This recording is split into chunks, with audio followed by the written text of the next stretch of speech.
ধরো। হ্যাঁ হ্যাঁ উঠেছে, আমি উঠেছি। এটা আমিও ভিডিও করেছি। হ্যাঁ উঠেছে না উঠে দাও, উঠে দাও।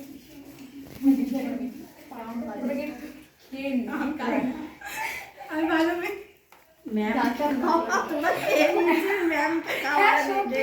তোরা কেউ ম্যামকে খাওয়াসনি, আগে তোরা খেয়ে নে। না ওরাই তো ছোট করো পুরো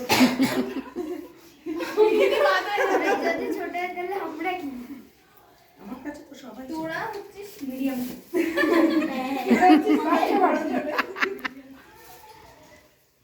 আমাদের বাচ্চা আছে সিনিয়র। সিনিয়র চরিত্র। সিনিয়রের থেকে বড় যারা আছে। তিনজনই। আমি একটু খাও। ওই আচ্ছা আছে। দিয়ে নি সবাইকে এই ডিজাইন আগে লেগে গেছে। ভালো লাগে না। আসো কে বাকি সবাই ছিল। আমার এই এনে বাচ্চারা খেয়েছিস? তুমি খেয়েছো হ্যাঁ? নাও। আমি খেয়েছি আচ্ছা এটা শেষ করে ফেলো তুমি তোমরা তিনজন মিলে যা কিনে শেষ করে যা।